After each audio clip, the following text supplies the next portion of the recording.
Okay, this is our agenda for tonight.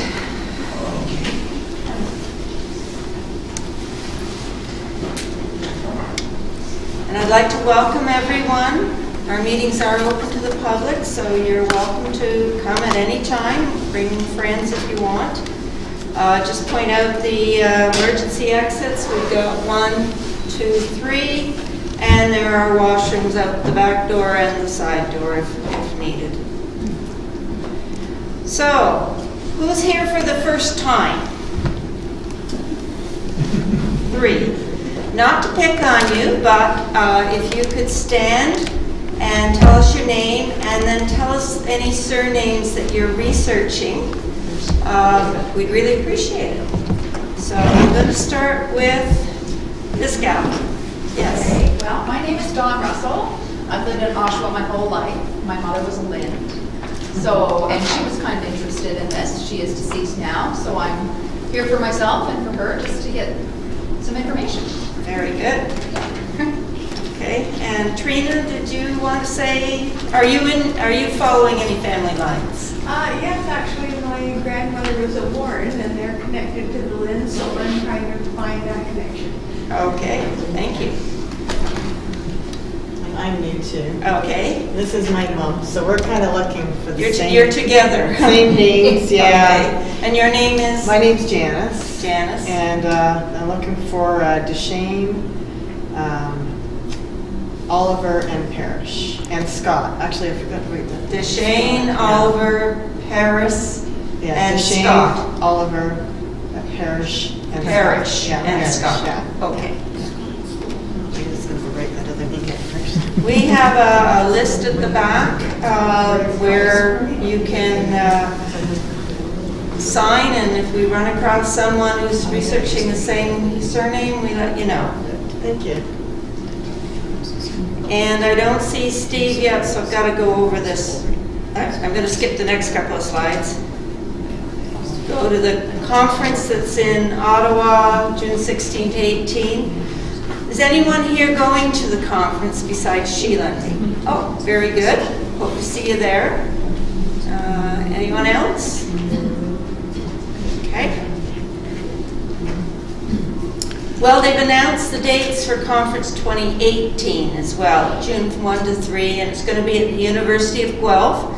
And since that has a huge Scottish Studies department in it, I'm assuming there will be an emphasis on Scotland and Scottish research, but I don't know that for sure.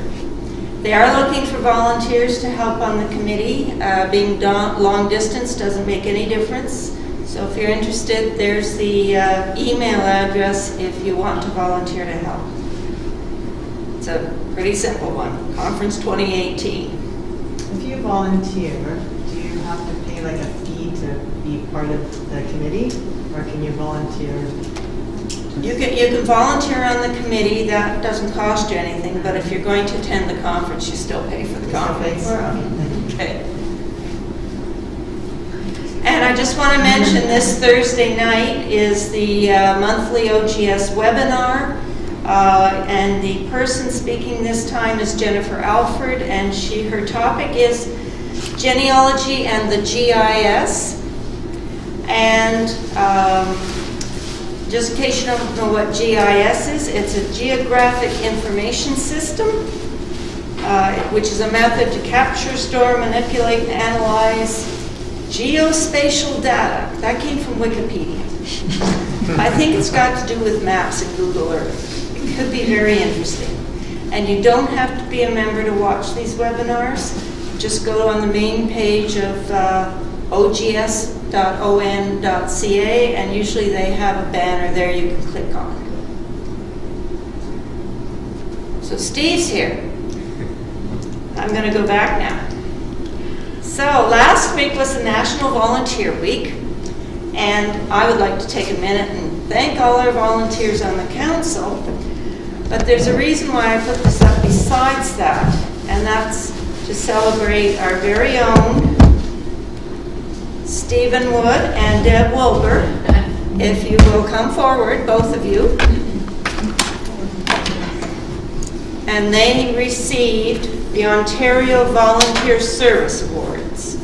and it's going to be my pleasure to present them to you.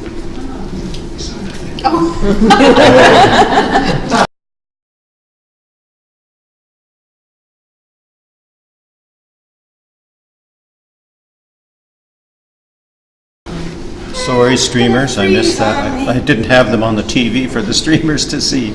Oh dear. Get them up again. Do you want to go up again for a sec? Because the streamers didn't see you. I was busy taking a picture. Oh, well, yes, you must get your 30 seconds of fame up That's here. right. I kind of got preoccupied. Whoops. And now we can get some video. Okay. Thank you. Well. Deja vu all over. Deja vu all over. And I've got a deja vu here too. My thing has frozen. Oh, is right.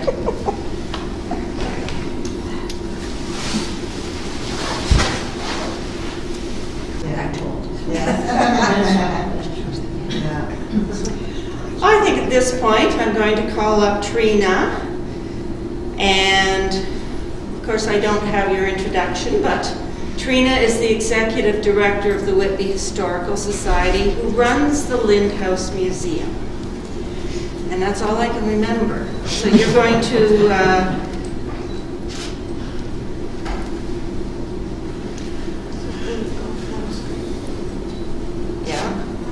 Uh-huh.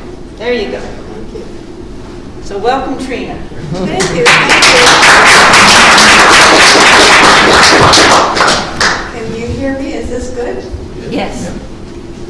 My name's Trina Astor-Stewart, and as Nancy said, I'm the Executive Director of the Whitby Historical Society at Lynde House Museum. And I got involved with the Whitby Historical Society over 10 years ago. I happened to walk in to the old museum, and they haven't let me go since, so here I am. I'll just go on with the slide. So this is the Lynde House as it is now. A couple of views. And then I'm going to read off of here. It's easier, or I should have my glasses. I can lend you some. Do you want some? No, I've got my Oh, glasses. okay, I all right. could get them. Maybe I should get them, but I don't want to interrupt you. No, go ahead if you Okay. want, if it's easier. Mine are just reading. Thousands of people line the streets for each of Lynde House moves. Recently, 2015 from Cullen Park at 900 Brock Street South at Burn Street in Whitby. Lynde House was originally built at 960 Dundas Street West in Whitby, beside what is now called Lynde Creek. Guess what? Yes. Whitby Historical Society has a long history of involvement with Lynde House, and the town of Whitby graciously asked the Society to operate it as a museum once again, as it had before its move to Cullen Gardens in 1986. Do any of you remember the move from Dundas? Mm-hmm. Great. It's and it's one of the most loved homes in Durham region for that reason, I think. Lynde House has been moved twice in order to preserve it and the story of those who built it for future generations. Much of what we know of the early history of Lynde House and that of its occupants was documented in a study by Neil Wick in 1983 for the Society in his book, An Investigation into the Early History of the Jabez Lynde House. And there's a cover you can see copied there. And we must also thank Brian Winter for his lifelong dedication to history. Brian's father was one of the original founders of the Society. Brian is an avid genealogist, having researched charts of over 3,000 local families. Can you believe that? Yeah. Brian was our secretary for many, many, many years. Ah! So we know his love of history. It's amazing, isn't it? It is. Yes. So And he wrote the best-selling book, Chronicles of the County Town, Whitby, Past and Present. And we have copies of his book at the museum for sale, should anyone not have one already.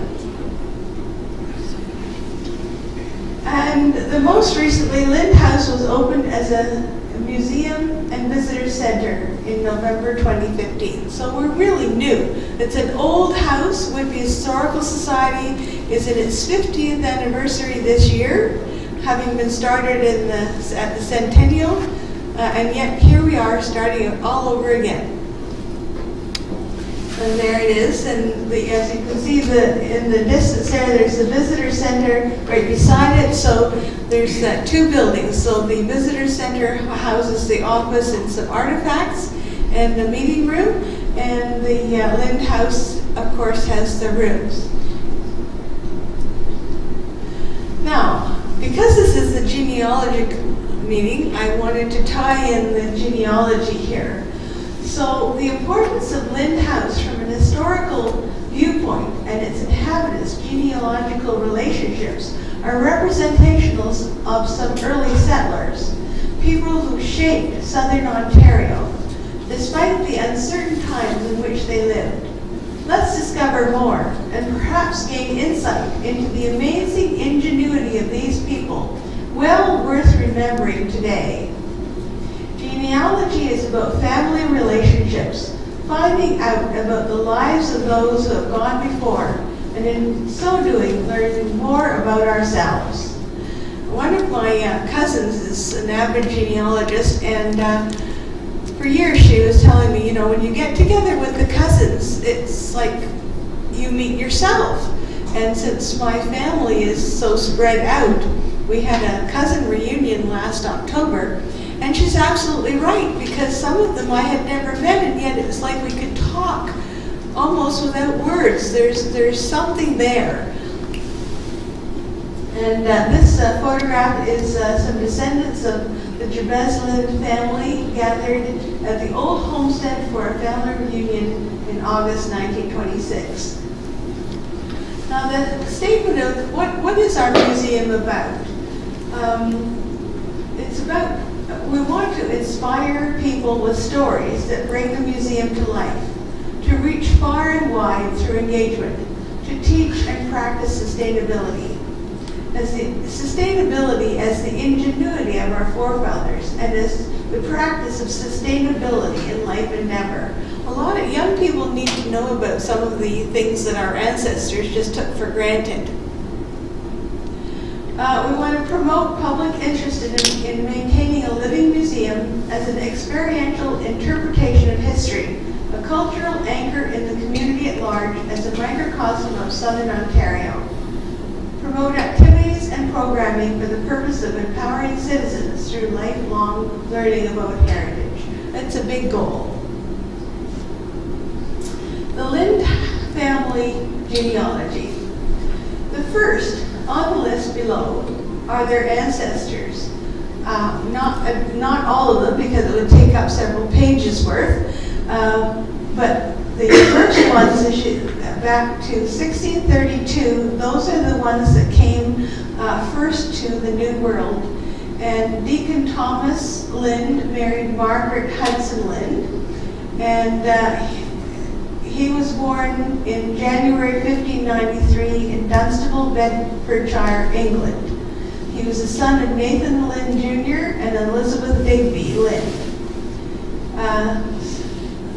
September 18, 1634, they arrived from England on the ship Griffin to Boston, USA.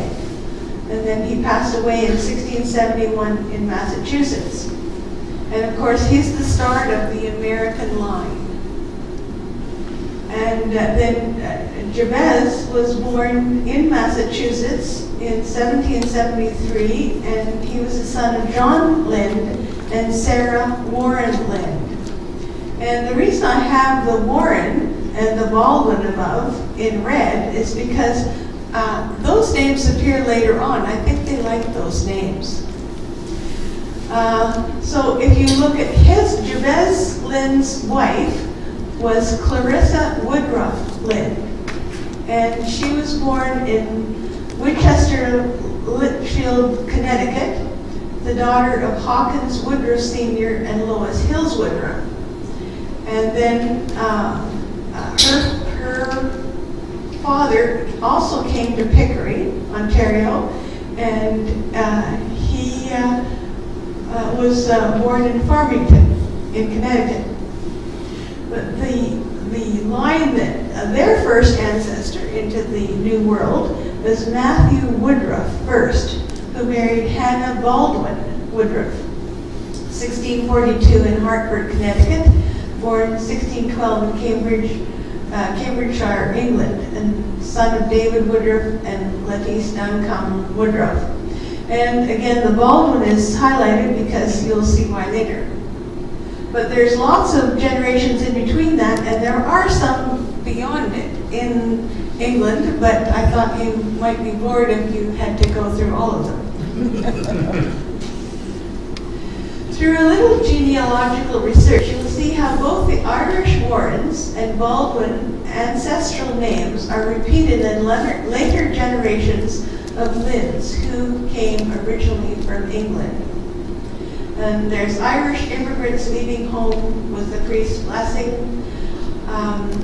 And I'm asking the question, is our John Borlase Warren, 1798-1879, of Whitby Post Office fame, a relation to Sir John Borlase Warren, 1753, naval officer, born Stapleford, Nottinghamshire, England, and the son of another John Borlase Warren. So this is where you get similar names and you wonder, okay, how can we prove a relationship here? Our John Borlase Warren, for those of you who don't know, opened the first post office in Whitby. In some genealogical records, it says that Lynde was also spelled L-I-N-D. So is it possible that James Lynde, L-I-N-D, 1747, 1795, the Englishman who helped to cure scurvy with lemons, could he also be a relative of Jabez Lynde? Because in the book that I mentioned earlier, from Neil Wick, he goes on at length to say how Lynde could have been spelled L-Y-N-D. Now back to Jabez Lynde, who brought his family to Upper Canada in search of a better life in about 1803-04. He and his wife Clarissa brought their baby Sylvester with them. They settled in Whitby Township, which at the time stretched all the way to Newcastle. They built a log cabin beside what is now Lynde Creek. They were good neighbors and made friends far and wide. Jabez Lynde supports Britain and Canada during the War of 1812. In this pre-Confederation country, life was not easy. People had to find their way among a great deal of trials to create a living for themselves and family. By forging ahead in these uncertain times, they showed their resiliency and pioneer spirit. Jabez Lynde's eldest sons, Sylvester and Hawkins, were put to service during the war, employed as dispatch carriers, showing a great deal of bravery, as there was much danger to do this. They rode horses and dispatched between Toronto and Kingston. It's a long way. So of course we have in 1813 the burning of York rouses outnumbered citizens. And this is a quote from Brian Winter recently off Facebook. And he says, York was attacked by the Americans during the War of 1812. The cannon fire that day could be heard all the way to Oshawa, where the Farewell family and several other citizens of Whitby rode off to York on their horses to come to the aid of the town. When they arrived in York, though, the Americans had other plans for them. They were taken prisoner and only released once the Americans left the town. Many of the citizens and the wounded from York fled eastward toward Whitby. And there we have the Battle of York in Toronto, and an American force supported by a naval flotilla landed on the lake shore to the west and advanced against the town. Several of the wounded arrived at Jabez Lynde's house for treatment by doctors Lee and Powell. Several soldiers also arrived at the house. It was during this time that several of these soldiers grabbed whatever they could from the Lynde family, including clothing, blankets, rum, pork, ham, and Mrs. Lynde's gold necklace, among other things. A claim was submitted by Jabez Lynde for 83 pounds to cover the provisions that were stolen from the Lyndes. This claim had to be made several times, along with letters from family and friends to support the claims.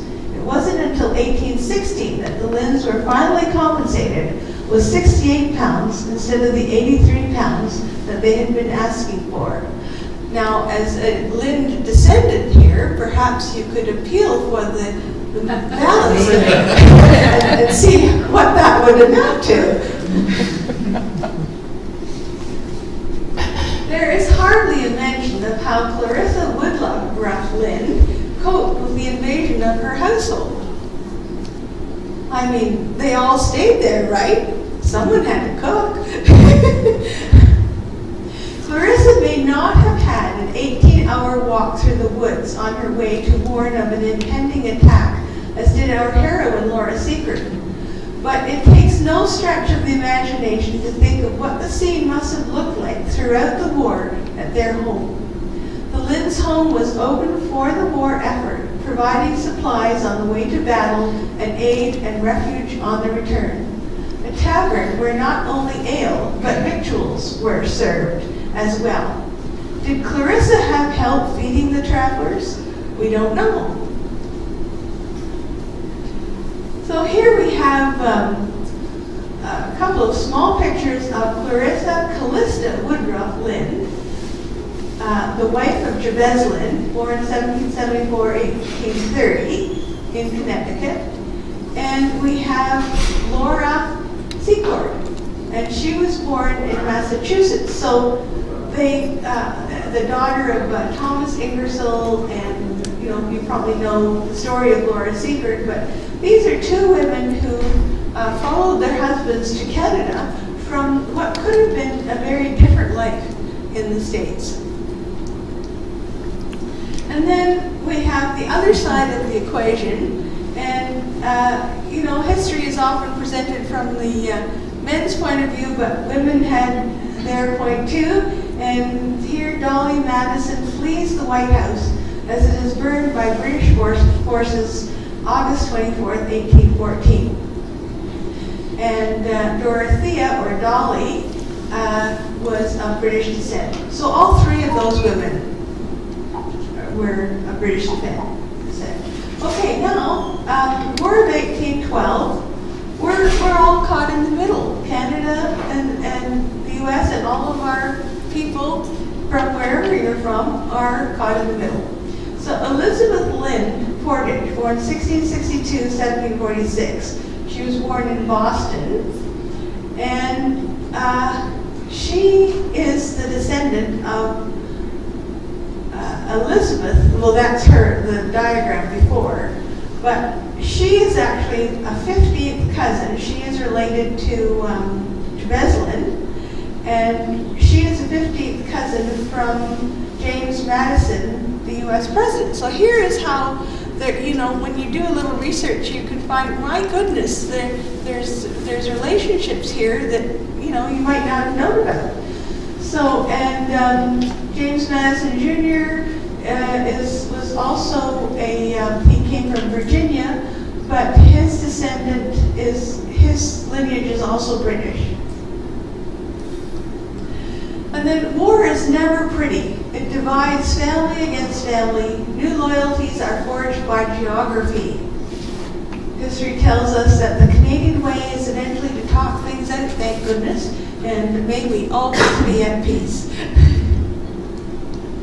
So now we come to the children of Jabez Lynde and Clarissa, and their children were Sylvester Bernard Lynde. He was born in Massachusetts and came with them, as you recall. He had 8 children. Hawkins Woodruff Lynde, we're not sure if he had any children, I'm pretty sure he didn't. Then there's Clarissa Lynde Warren, and she married William Warren and had 9 children. And then there's Louisa Lynde Warren, and you wonder how come their names are the same. I got confused by that for quite a while until I found out that 2 brothers married 2 sisters. And that's not that unusual because I have 3 male first cousins, and they each married a sister. So it can get very complicated. So then there's Carlton Lynde, and then Beulah Lynde, and Warler Lynde, and Elmina Lynde. And this is Clarissa Lynde Warren, who married William Warren, and this is the Irish connection because William and his brother, of course, were born in Kinsale, County Cork, Ireland, and they operated a general store he operated a general store with his brother J.B. Warren at Haymar's Corners, and that's where the first post office was started. And then he later became collector of customs at Whitby Harbor to 1876, and they had 9 children. And this is a 4 generation on the right there. That's Clarissa and a daughter, and I should have put their names in, but I didn't. And now this is Louisa Lynde Warren, another daughter of Jabez Lynde, and she married the other brother, John Borlase Warren, of Kinsale County, Cork, Ireland, and he's mostly credited with starting the first post office in 1828 in Whitby, and later he came to Oshawa in 1836 and started a flour mill, and they had 5 children. So William Warren and John Borlase Warren set off from County Cork, Ireland, arriving in 1821. They started the first post office in 1828 out of their Haymar's Corner store in Whitby Township, as I mentioned. And this was interesting because it's the first post office opening between here and Kingston, and Toronto Post Office opened in 1833, so we beat them.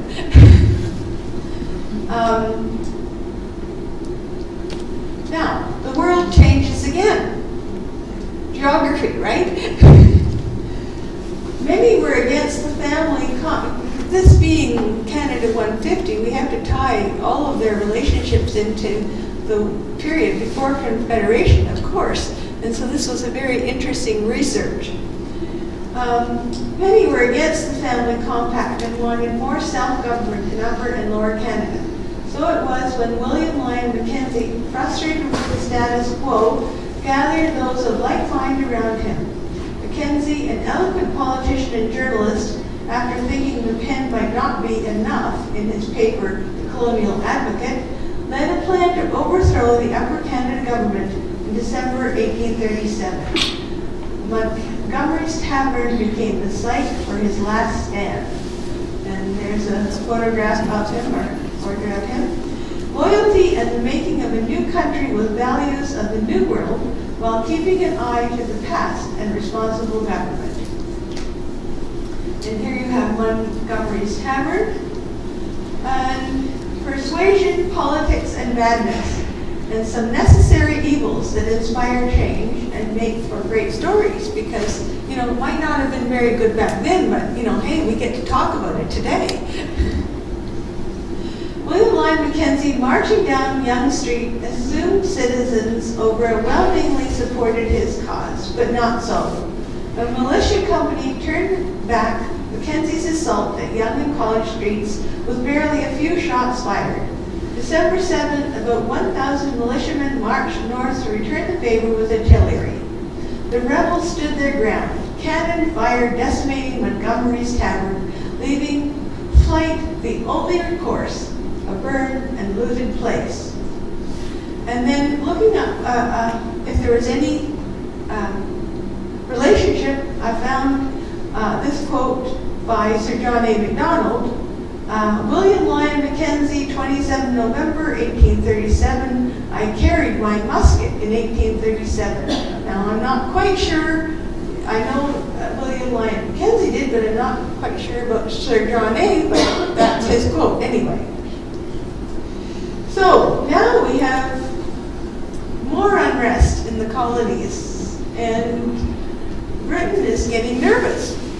So, they send Lord Durham. And he reached the conclusion that applied the introduction of responsible government as a key measure. In the course of his visit to Upper Canada, William Warren Baldwin and his son Robert Baldwin, a lawyer and politician, drew his attention to this idea, which they considered of the greatest importance. And that's a picture of Robert Baldwin.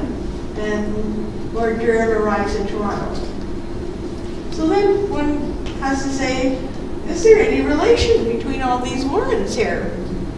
So the Lyndes, the Warrens, the Baldwins, and their curious connections. According to the book by T.E. Kaiser, M.B., Historic Sketches of Oshawa, John Borlase and William Warren from County of Cork, Ireland, and Callahan Holmes with their hired man Pat Deashy took passage in a brig, the Grace of Ilfracombe, determined to follow in the distant colony agriculture and farming business. They then proceeded to York, where the Warrens, being related to the family of Dr. Baldwin, that generous and good man, gave the young adventurers an Irish welcome. They at once set about obtaining information and at length decided to settle in Whitby Township. And there he is, William Warren Baldwin, doctor, militia officer, businessman, and so forth. William Warren Baldwin, 1775-1844, and I, came across this plaque in Ireland, and it tells about him, the grandson of a former mayor of Cork, William Baldwin, one of the most influential politicians in Upper Canada, Ontario, was born some 5 miles from here on his family's estate. In 1797, he received a medical degree from the University of Edinburgh, and 2 years later he emigrated to Upper Canada, settling in York. An accomplished man of boundless energy and diverse interests, Baldwin practiced both law and medicine and was twice elected to the Provincial Assembly. He is best remembered, however, as an ardent advocate of constitutional reform, a leading proponent of responsible government, one of the most important political concepts in Canadian history. Baldwin steadfastly supported his son, Robert Baldwin, under whose premiership 1842-1851 this principle was eventually attained. So there is a relationship. And then I found this little gem here from the book, The Seventh Report from the Select Committee of the House of Assembly of Upper Canada on grievances, no less. The names inscribed are Select Committee on Grievances, William Lyon Mackenzie, John Borlase Warren, son-in-law of Jabez Lynde, William Warren Baldwin, and among the others, we don't know who they are, but Alexander Armstrong, George Ramsay, William Wood, William B. McVitie, James William, William Gambit, and John Kidd. And then it says, to whom were referred Lord Viscount Goderich dispatched to His Excellency Sir John Colbert of the 8th November 1832, to which is added the report from the same committee on the petition of William Forsyth and of the Commission of Peace dated the 27th of March 1833, after the members of the Executive and Legislative Councils and the judges of the Court of King's Bench under the Commission of Peace, no less. So they're all there, and they were all doing something. So thus we have a small sketch of the lives surrounding the Jabez Lynde family. If walls could talk, what would our beloved Lynde House tell us? Surely from a genealogical perspective, there is a great deal more to be found. And then this is just a copy, we can't read it there, but it's a letter from William Warren Baldwin at York, dated April 22nd, 1812. It It's in the Queen's archives. So what is in a name? Through genealogical research and a little history, you can find out amazing things. And again, these are names of people listed in historic sketches of Oshawa by T.E. Kaiser, M.D. So these are some of our first families. There's A.S. Whiting, Abram Farewell, Baldwin family, Benjamin Wilson, Dr. Francis Ray, Dr. McGill, Dr. Robert H. Thornton, Ed Carswell, F.L. Folk, F.W. Glenn, Ezra Ennis, Farewell, another Farewell, George H. Pedler, Honorable T.N. Gibbs, John Cowan and W.F. Cowan, John S. Lark, the Lynde family, Peter Perry, Silas B. Fairbanks, T.H. McMillan, Thomas Henry, and the Warren family. And there in the picture is Moody Farewell and Elizabeth Ennis. And now we get to Lynde House Museum. Now and future direction. Ever new exhibits, events, and costumed interpretive volunteers. New stories about our history and heritage. More people engaged in heritage research and genealogy. And living theatrical performances. Go on our website, we're having a live theater in July, which is based on history, so I hope you'll all come. Lynde House Museum has things to interest everyone. Every artifact, photograph, book, and object of art has a story to tell. And this is an interesting collage of several images in the collection. There's a young woman and a copy of a postcard letter that she wrote, and she's writing to a young man who's waiting for her at the Whitby station when it was really a train station. Here's photographs that show how people lived, how they made a living, how they helped each other. The Ashburn General Store. And this is a typical dry goods store of the period. And people made things. So this was Matheson Brothers Choice Dairy Creamer, Dairy Butter, Whitby, Ontario. And then dry goods stores, shops, or general stores sold a wide variety of goods. And then this is how people helped each other, because of course they had to barn raise, right? They had to,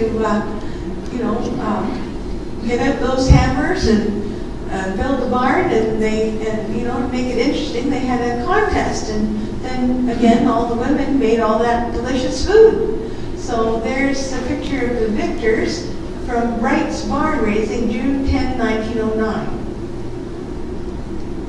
And then Whitby had quite a few hardware products as made in the early days.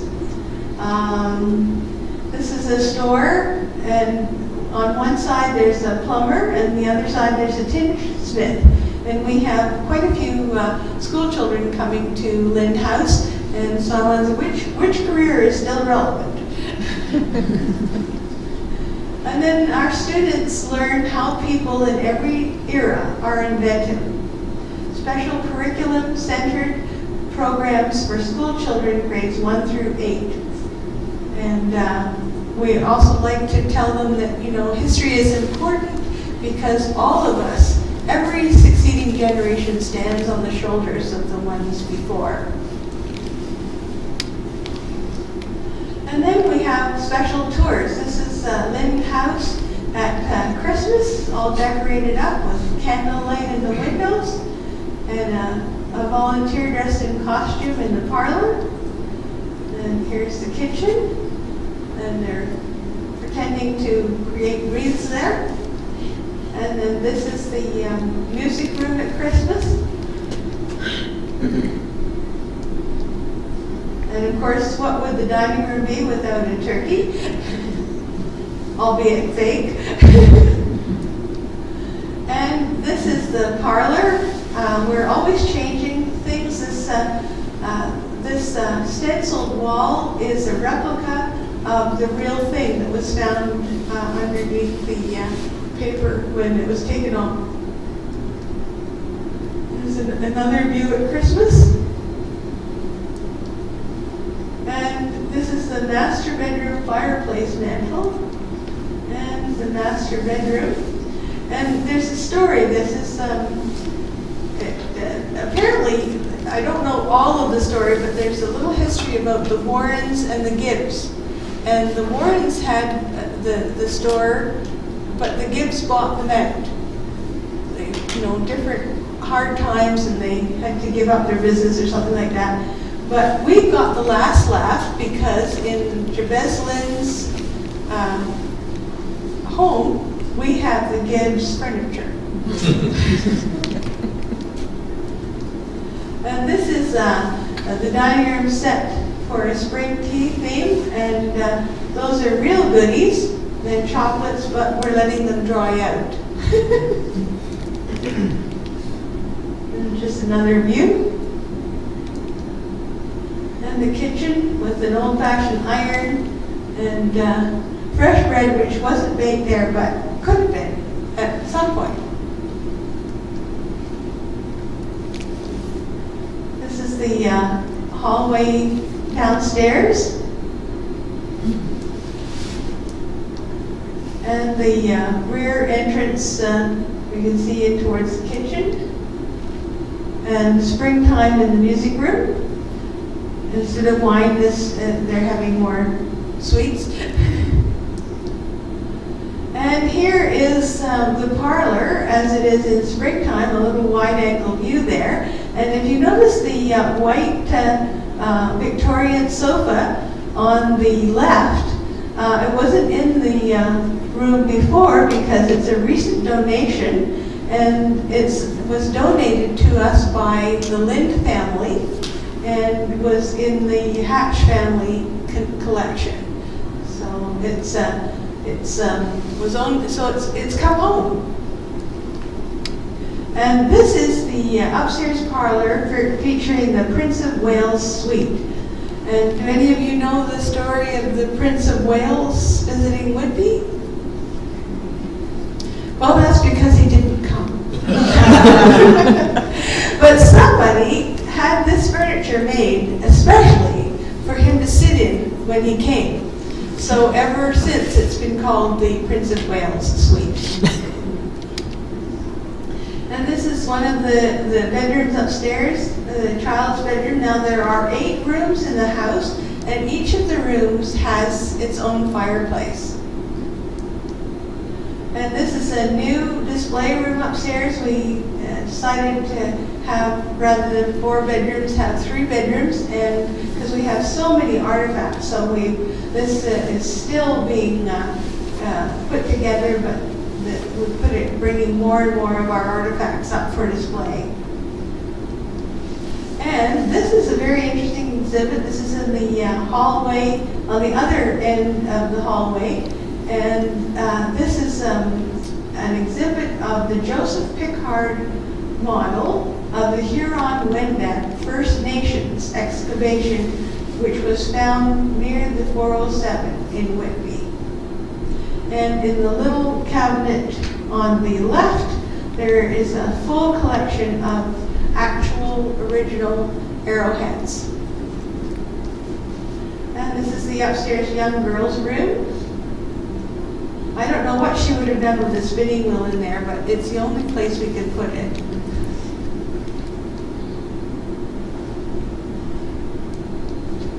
And again, the Gibbs suite. We win.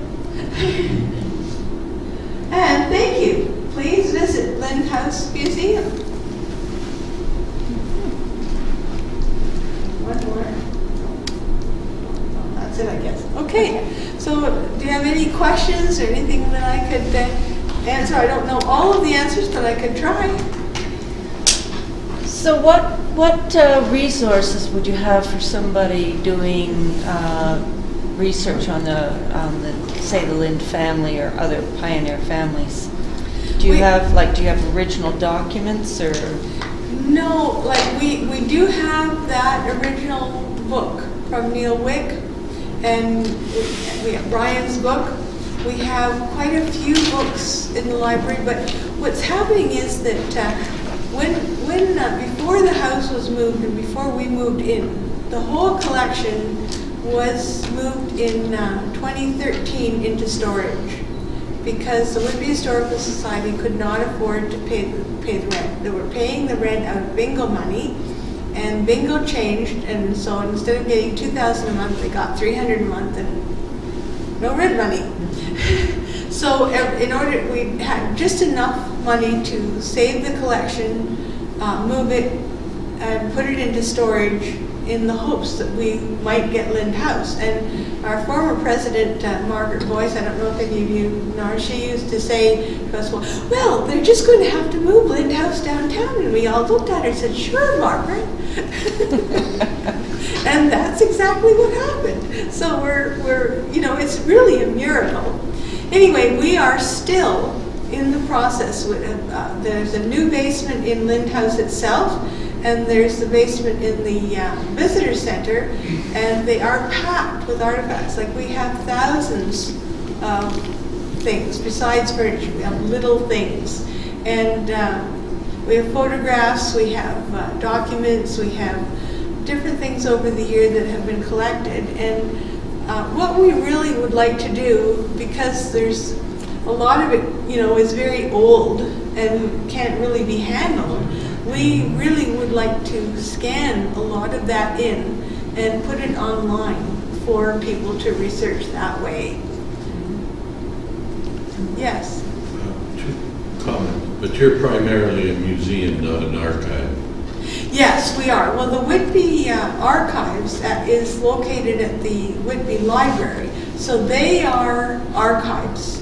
They have the photographs and the archives, and there is a nice place where people can go up and sit and look at things and do research. But as far as, we're more of a museum, and we have some things from the Lynde. We're trying to do our best with the Lynde family research, but we really are looking at having people come through the house and enjoy it and enjoy history, and also have it spark the interest for young people to learn about history. Yes? And what year was it built? Lynde House was built in 1812. It was built, it's the original house. Yes. Now, he originally built a log cabin, and he had two log cabins, one for provisions for the war and one they lived in. And then he built this house onto the original log cabin, and then the log cabin became the kitchen, because there is a kitchen there now, but it's really a pretend kitchen. Yes? I remember the house in its original location, Uh-huh. and I took my class there for a couple of Yes. visits in the summer. I mentioned that to you. And what I do remember from the tour mostly was, I guess it was located in a perfect spot between Kingston and Toronto to rest up horses. Is that true? I believe that is true. It seemed to be the natural place to stop. And there is a story of General Brock riding through, and the horses needed changing, and he stopped at the Lynde House Tavern, got a meal, and Jabez Lynde himself got, on some gave him fresh horses and rode with him to Toronto to make sure he got there okay. And I was fascinated with this business of finding out what the wallpaper looked like and reproducing it. Yes. Now, that is in one room or more than one This room? was only done in one room, and there is a panel that you can see through, so in one corner of the room where you can actually see the original paint still there. Well, Trina, I'd like to thank you for a fascinating glimpse into grand old house. I think it's wonderful how the Society is working to interpret the history for the young children. This is wonderful. We'd like to thank you very much. Thank you very much.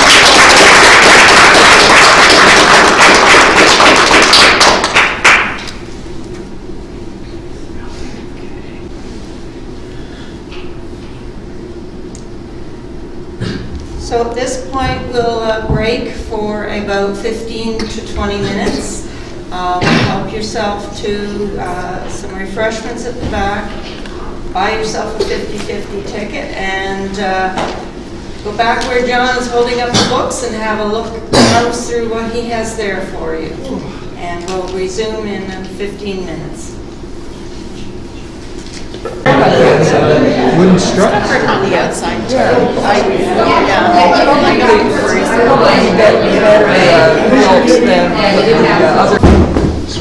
Oh, no. So just a few items of society business.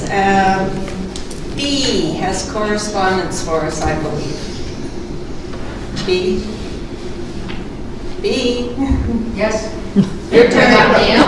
Sorry, I was You were chatting, I know. chatting. You were having a good time. chatting. What can I say? So I've got a few.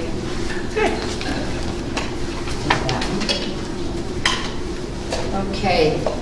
These came in via the website.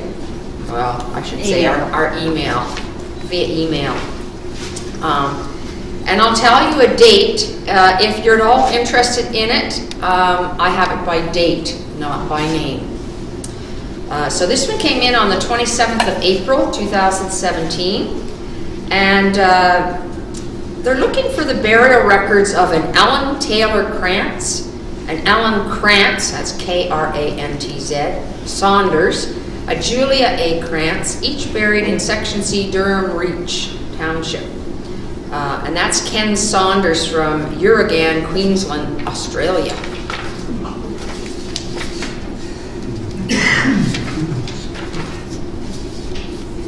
The next one came in on the 26th of April. These are not necessarily forward, they're going backward.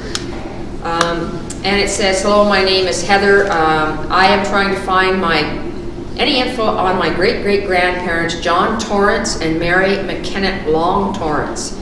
They were both from Ireland and were married in Port Hope in November 1849. They had a farm in Newtonville till 1867 when they moved to Huron County. John and Mary had 3 children, John, Susan, and Margaret, who died as a small child.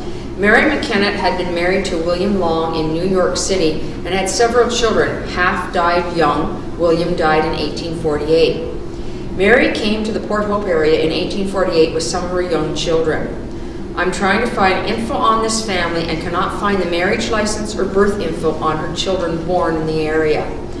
I was told that John owned a farm in Newtonville, lot or concession 11, and an Andrew Torrance was on the property as well. Maybe Torrance was a brother or of a relative. Any info would be appreciated, and that's Heather. This one came in on the 21st of April, and I have a specific research problem. I'm seeking proof of parentage of Deborah Townsend, 1774 to 1855. She married Joseph Wixson, and that's Wixson. They lived in Pickering Township, Ontario. Many references say her parents were Gamelia or Gerardus Townsend and Elizabeth Bennett with 1 T or 2 T's, but no documentation is offered. The next one was the 3rd of March, 2017, and it says, in notes my mother wrote about Daniel Silver and Lucinda Dubois. She has mentioned the place names Manchester, Utica, and Myrtle. Their daughter, Mary Jane, born 2nd of March, 1854 in Manchester, married George Swinson, who was born in Reach, 1st of May, 1845. Other than naming his parents as William Swinson and Grace Manning, I've been unable to get farther. Grace Manning is buried in Kinmount, Ontario with her second husband, John Adams. I found records that John Swinson defended against the Fenians and got a medal for his efforts. We tracked it down to a cousin and were able to get a copy. As I failed to find the burial place for Lucinda's father, Nathaniel, and his wife, Rebecca, I've not found her last name or death record, and he married again to Mary Wanamaker in 1861, or of William Swinson either, meaning she can't find the burial. I am wondering if there's an avenue of research that you might recommend. Now, she says also that her mother pronounced it Dabois, D-A-B-O-Y-S, so the spelling might be entirely different. Another note is that Daniel donated a church bell to a church in the area, and she's wondering if there's any way to follow up the lead, and that's Darlene Douglas from Kearney, Ontario. I think that's the last one. Yes. Sheila?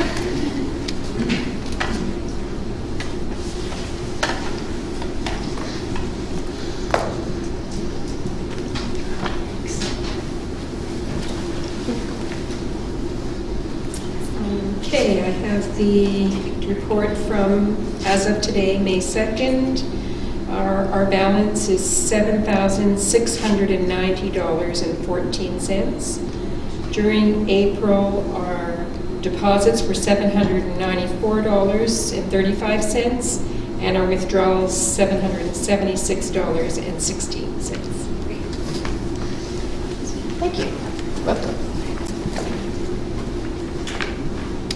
So for our short presentation, I'm going to invite Deb Wilbur up and switch this over.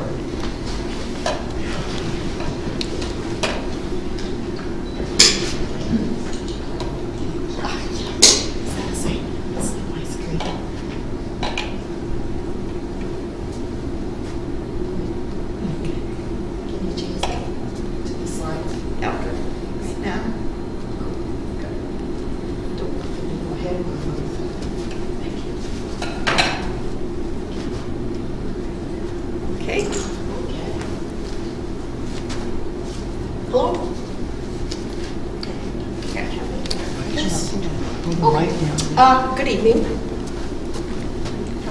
Yes. Okay. That's down a foot, I think. I have a good many screenshots, and I will be reading a fair amount of it, but I will let you read the slides, okay, so I can shorten the presentation. I've called it the Princess Mary 1914 Christmas Gift. Firstly, about... No, point it at the computer. First time. Yeah. There. Nope, that's not it. Oh. Princess Mary was the only daughter of King George V and Queen Mary. She was born April 25th, 1897, in the year of the Diamond Jubilee of her famous great-grandmother, Queen Victoria, on the Sandringham estate in Norfolk. She was the third of 6 children born to her parents, and her full name was Victoria Alexandra Alice Mary, and she was always known as Mary. She died on March 28, 1965, at age 67 at Harewood in Yorkshire. Her Royal Highness Princess Mary dedicated her energies to the World War I efforts and was so committed to the cause that she studied nursing in order to be more helpful to her country. She was an active supporter in the Voluntary Aid Detachment and the Women's Land Army, as well as the Girl Guides. Princess Mary's original intention had been to pay out of her private allowance for a personal gift to each soldier and sailor. This was deemed impractical, and so a proposal was made for her to lend her name to a public fundraiser, which would raise the necessary monies to provide a gift. She took a deep personal interest in the work of the fund, and in a letter released by Buckingham Palace and signed by the princess, she explained the purpose of the fund. The charm and sincerity of her appeal made it a success. So this is a quote from her. So I hope you've been reading along while I was reading my bit.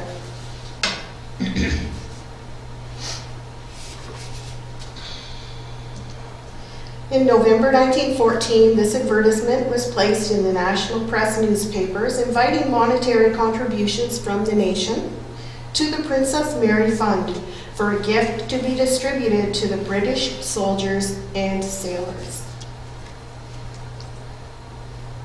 So the response was overwhelming, and it was decided to spend the money on an embossed brass box designed on based on a design by the Misters Adshead and Ramsey.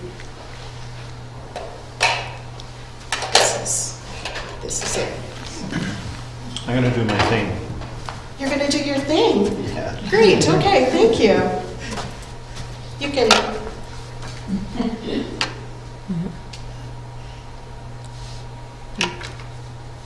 You can pass it around. And it's heavy. Sure. It's got a bit of weight to it. It does, because there is a surprise inside. It's not Cracker Jacks. Okay, so there's the advertisement. So,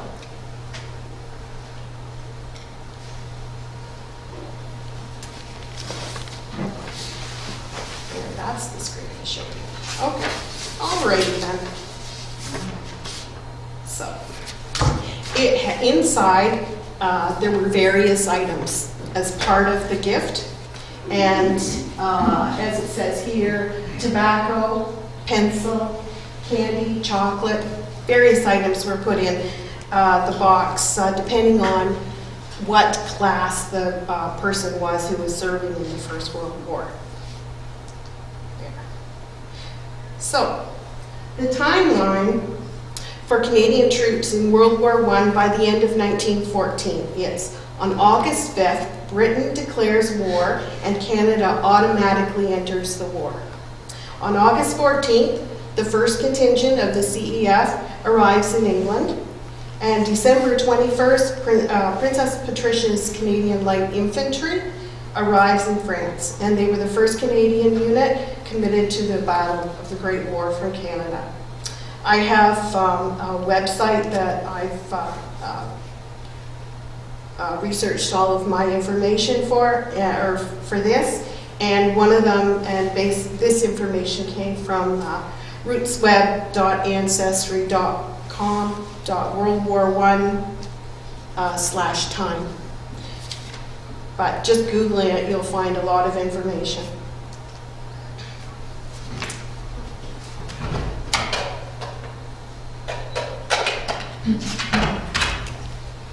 So the tin itself, and that's the top, that's this part. The tin itself is approximately 5 inches long by 3 1/4 inches wide by 1 1/4 inches deep with a hinged lid. The top surface of the lid depicts the head of Princess Mary in the center, surrounded by a laurel wreath, and is flanked on either side by her monogram M for Mary. At the top, there's a decorative cartouche containing the words Imperium Britannicum, with a sword and a scabbard on either side. There's a sword, there's a scabbard. On the lower edge, another cartouche contains the words Christmas 1914, and is flanked on either side by a sailing battleship.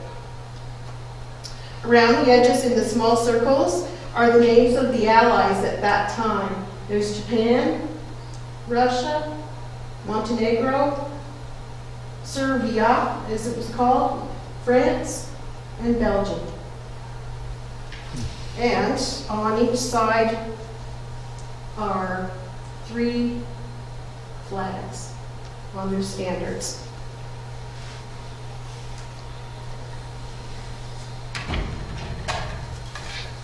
I'll pass that around if it's not too noisy. Okay. So, all boxes, irrespective of the recipient, contained a Christmas card and a picture of the 17-year-old princess. And those which were not distributed until after Christmas were sent out with a card wishing them a victorious New Year. And here's an example of one that was sent out after Christmas. It says, that's not too fuzzy, it looks pretty good. With best wishes for a victorious New Year from Princess Mary and friends at home.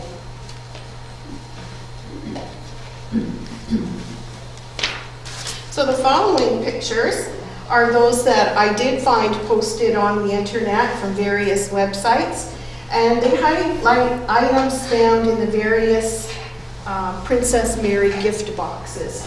And those are cigarettes and tobacco for a pipe, which is taboo now. Here's a closer look at them. Let's slide up here.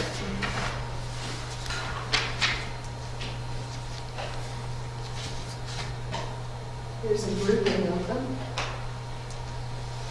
Those are pencils with a silver tip, and inside that box is, and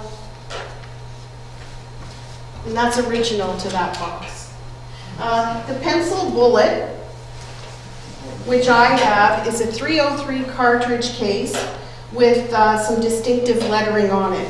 The royal crown with an M is beneath it. Oh, goodness.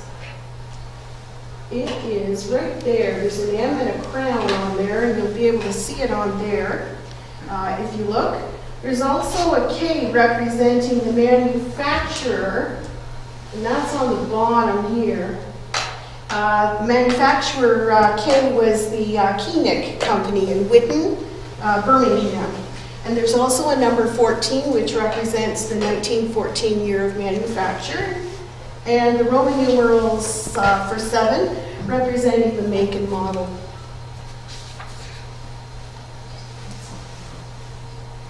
Okay, so this is similar to the one which I'm now in possession of. There's a grouping of more. See, there's a pipe there.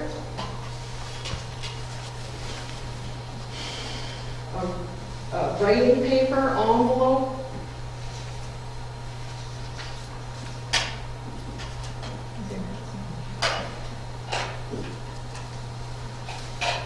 So, this is a screenshot from the Imperial War Museum's website, and it is part of the Women's Work Collection. And you can consult their records on this subject by booking a room at their location in London. I also have a website for it, but if you Google it, it'll come up easily. Okay, this is another suggested website for further information on this topic. The Royal Victoria Hospital is in Netley, Hampshire. And they have quite a collection. So here it's just reiterating some of what I said. But Her Royal Highness the Princess Mary Sailors and Soldiers Fund. So it was more than a Soldiers Fund, which is what I first found information on. And its purpose was to solicit donations to the general public, or from the general public, with the goal of ensuring that every sailor afloat and every soldier at the front received a Christmas present from home on December 25th, 1914. So this is the breakdown of who was supposed to get what. There were 3 classes listed here, and it shows that nurses were added, widows and parents of soldiers killed in action. Class B included the colonial and Indian troops as well. And Class C was those troops stationed in Britain.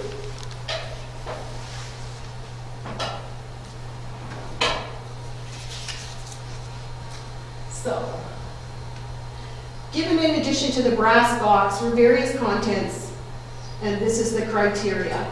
This is once it was opened up to just the soldiers and sailors on the front at in December 1914.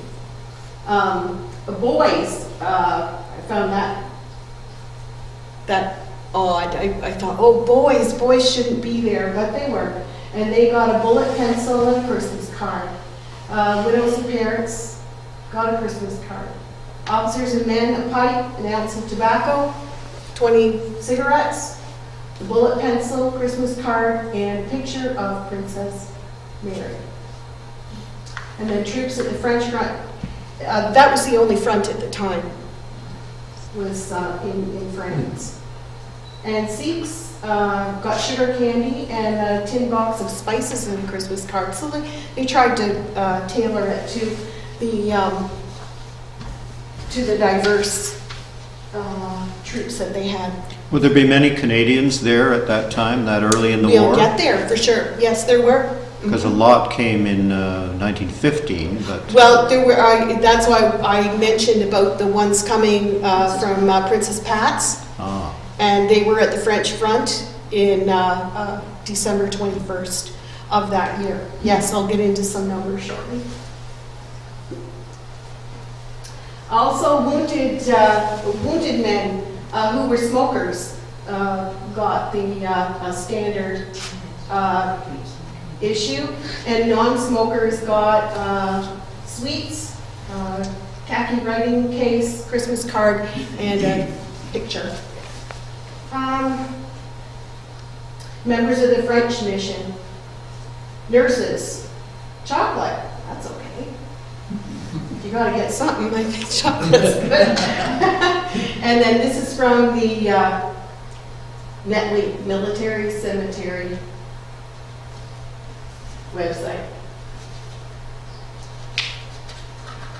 And the number of those serving, according to the records that I found, as of December 25th, 1914, who were entitled to the gift were just over 3 million. The Navy receiving 255,000 and change, and the Army a total of almost 3 million. So it breaks it down here. There's at the front, wounded, at home in France, prisoners of war, and men interned. And I checked, I went on to describe that as captured military and Navy personnel who were too seriously wounded or sick to be able to continue in military service, and they were repatriated through Switzerland with the assistance of the Swiss Red Cross. Next of kin of the casualties, there were 5,000 at that time. French mission, almost as much. Regular Army, 1.5 million almost. India, Canada, 70,000. Australia, 53. Now with Canada, I would say that if some of them were casualties, that they would have been moved up to the casualty line. Also, there were men and women from Australia, South Africa, New Zealand, the colonies, protectorates, and protected ports. Also nurses, 1,500. Isn't that interesting? And this is the picture of the Princess Mary Christmas box, which was recently given to my husband and I. And that's the one that's circulating. No one knew what it was or anything about it. Just an old, damaged box that probably meant nothing, at least to them that didn't mean anything. Now this is the inside of it. This is the brass end of the pencil, and it separates into two. But it doesn't have the pencil, and it doesn't have the silver tip. And it wasn't in the box. And it was only after my research that I was able to determine that bullet pencil was part of this collection. It was separate. It was in with old photographs and other items of Doug's parents that they had kept. So. I can't make out the writing. Oh, I'll tell you. Thank you for asking. You're asking every great question. Roy Todgen is the name written in pencil, and maybe with that pencil that was, I like to think that. It's on the cardboard insert on the bottom portion of that box. He's my husband's grandpa, but it couldn't have originally been his because he was too young to serve in the First World War because he was born in Bowmanville in 1910. After extensive family research, I know of no other Roy Todgham, so this might have been a gift to him from someone else in the family or from someone not related to him at all. Roy's father, Frederick Todgham, did serve with the CEF in World War I, but he didn't enlist until December 1916, so he was ineligible to have received that box. So it can't have come from him as a gift to him. He might have gotten it from someone else. One day I hope to discover the answers to the mystery of who the original recipient of this precious gift was. So I learned a lot just by this. So I thought I'd pass on a little bit of the information. So thanks for listening to me. Thank you.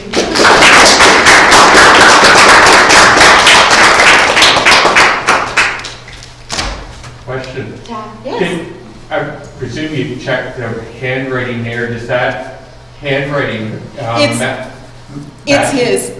It's his. It's Roy's. Yeah, it's his grandpa's. Okay. We've got lots of his writing. Yeah. Good question. Yeah.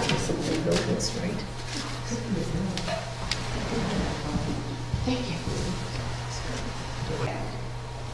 Just a quick little reminder to save Saturday, October 14th for our next full-day workshop, Genealogy Beyond Name Collecting.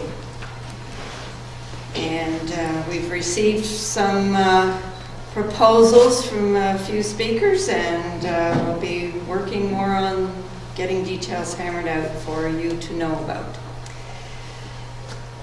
Our upcoming meetings, Cher Latouze will be with us next month talking about using other visuals.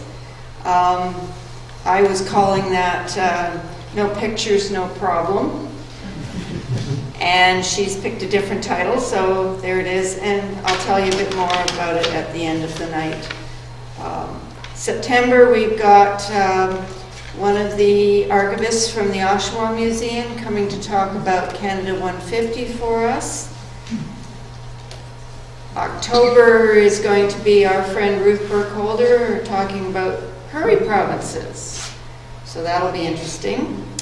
Cher Latouze and Bob Bell in November, and of course December is our usual potluck goodies and a show and tell.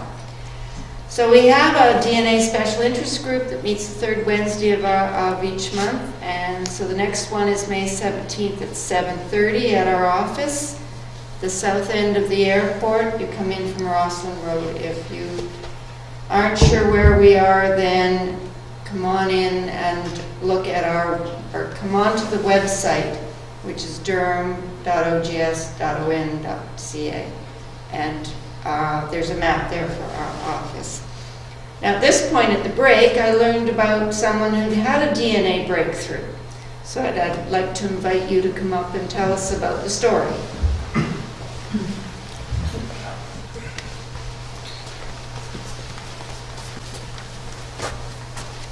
Thank you. Introduce yourself first. Nick Post. This coat is a gift for my grandson who went to Vimy Ridge and learned a lot.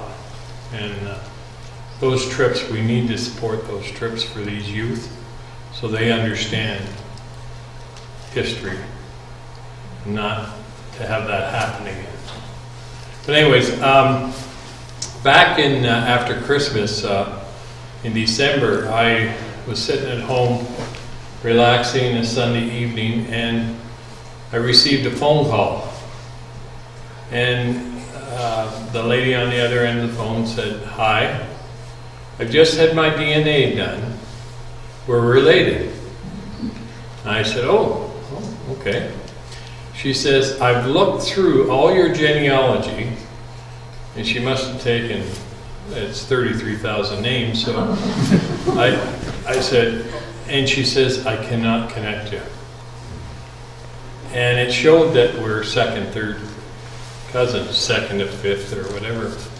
So I said, okay, well, we can look into it and all this, and it'll take a while. She said, "But the only thing I think, were you adopted?"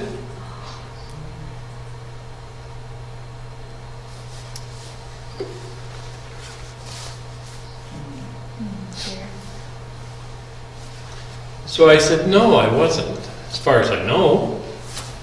But my mother was.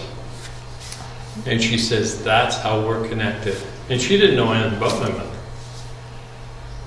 And I said to her, I said, well, I have some papers from Children's Aid to my grandparents, adopted grandparents, and they say on there that her name could have been Margaret Falls, and that the father, my mother's father, could be Charles Lalonde.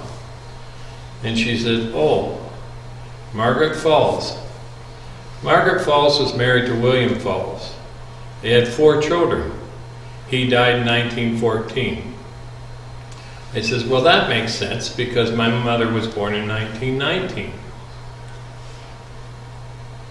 So I said, okay, so my mother had 4 half-brothers and sisters. She said, yes. She said, your mother, your grandmother, is my grandmother's sister.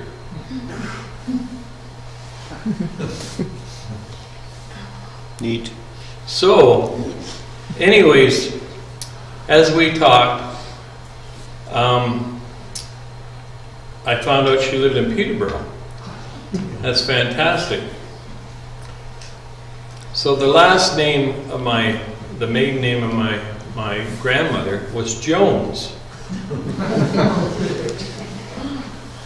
But she says the Joneses are from Port Hope. And you need to look in cemeteries there. So, anyways, I did.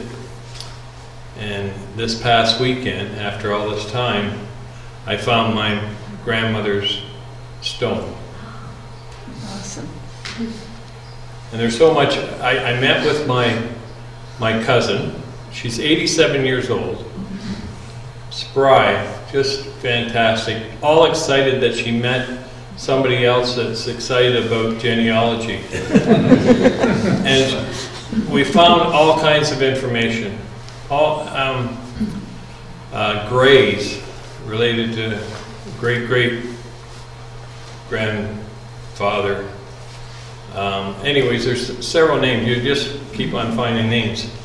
But we met this past Saturday, and I picked her up in Peterborough. We went to Port Hope, went in the Welcome Cemetery, Welcome United Church Cemetery, found my grandmother's grave, found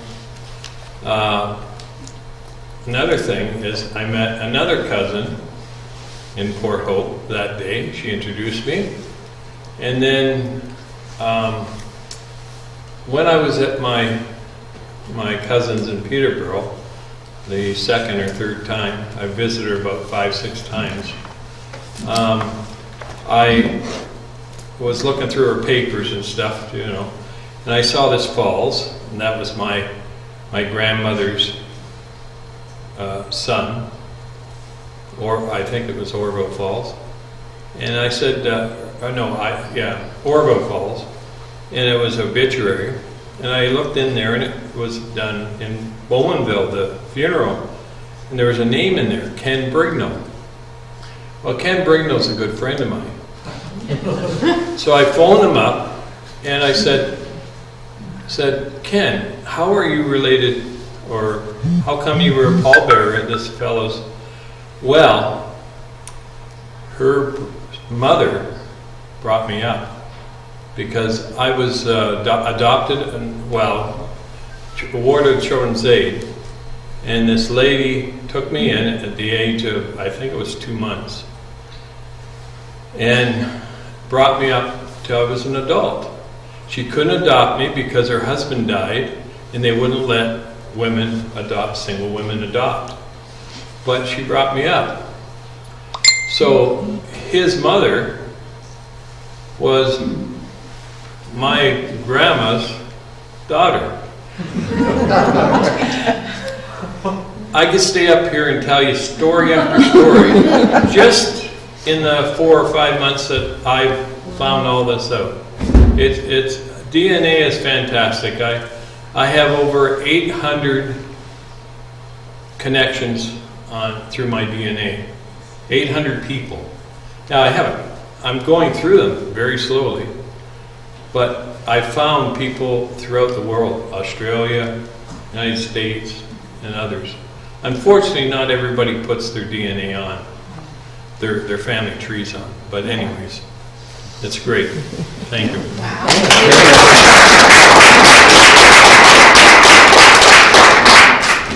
And I second that. I wish everybody would put their family trees up.